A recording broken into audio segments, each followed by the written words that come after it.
Hey everyone, this is the Let's Pop Art podcast where we explore the ever-changing world of art, digital art, design, content creation, and more. Just a little tidbit before we get started. The podcast has been created for entertainment and educational purposes only, and nothing in the content should be taken as investment advice. For more information, see the full disclaimer at www.letspopart.com. Again, that is www.letspopart.com. So let's get into it and have some fun.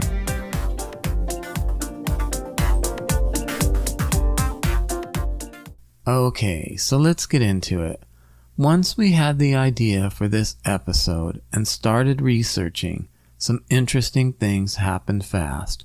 Our first thought was from a place of just looking at individual artists and to take a look where we could find and see the connection between art and freedom. But the first thing that popped up in our research was really interesting. When we started doing some basic internet searches, what came up was art and freedom from a political standpoint.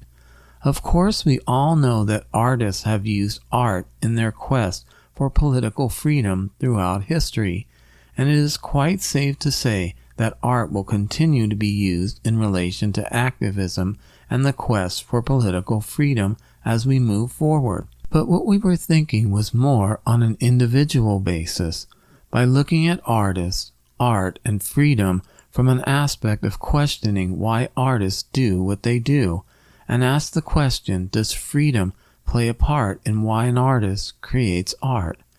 So moving forward in an art world that is morphing every day, with humans having more and more tools at their fingertips to express themselves, it is pretty easy to associate art with freedom. And if you look at social media, the way artists portray themselves, in fact, for the most part, it screams freedom. So let's talk a little about the advancements in art that have expanded the tools and mediums that are available to artists. So of course, we will start with traditional art mediums, painting, drawing, sculpture, and printmaking. So let's start with painting. Commonly used paints are oil, gouache, watercolors, and acrylic, which all have their uniqueness. For artistic expression, artists can choose canvas, paper, or even wood surfaces to create works of art. Then there is drawing. When it comes to drawing, there is charcoal, pastels, ink, and of course pencils, which can lend to very detailed and intricate sketches. Then there is sculpture. Artist sculptures can be created and molded with stone, metal, wood, or clay. One thing that makes sculpture a unique art form is the fact that it is tactical. Then there is printmaking, with techniques like lithography, engraving, and etching. Artists can transfer images onto surfaces and paper. Printmaking allows artists the freedom to make multiple copies of a work of art. There are 4 types of printmaking: relief, intaglio, lithography, and screen printing. So now let's go beyond fine art to design and crafts. When it comes to the artistic landscape, design and crafts find themselves playing a crucial role.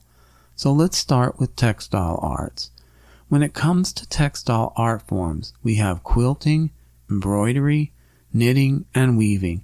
Artists can create intricate designs and patterns with different types of threads and fabrics. Then there is ceramics. As we move on with ceramic art and pottery, artists can shape clay into decorative objects. To achieve durability, the process includes firing the pieces in a kiln. Then there is metalsmithing and jewelry design. When it comes to metalsmithing and jewelry design, artists can work with metals including silver, gold, and copper, along with fine gems, semi-precious stones, and beads to create fine jewelry, craft jewelry, ornaments, and metal sculptures. Glass art. As we keep digging deeper with glass art, artists can create intricate works of art with techniques like glass blowing, stained glass, and fused glass. Artists can create bold installations, sculptures, vases, and jewelry as well. Then there is woodworking.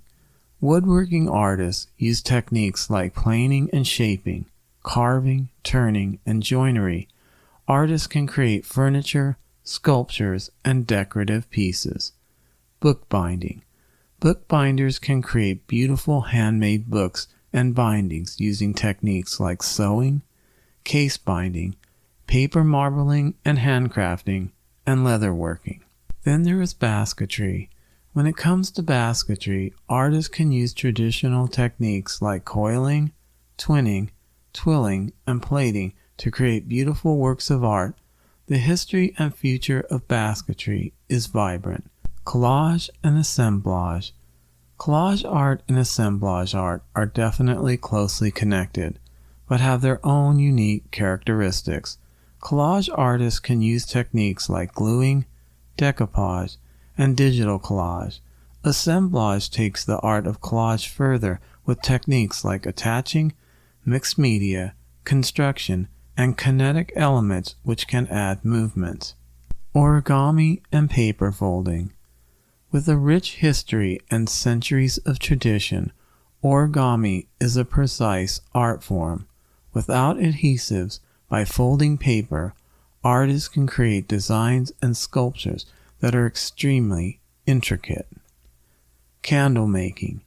Candle making is another art form with a rich history which traces back centuries. For candle makers, choosing the right wick is crucial. When it comes to wax, artists can use a variety of waxes including beeswax, palm wax, soy wax, paraffin, and a soy-paraffin blend. And then there is the fragrance aspect of candle making, where blends are selected carefully. So as we continue this episode on art and its association with freedom, the reason we discussed art mediums and arts and crafts mediums was in the hopes of inspiring artists. The hypothesis is that maybe diving into these mediums could inspire artists to maybe try something different.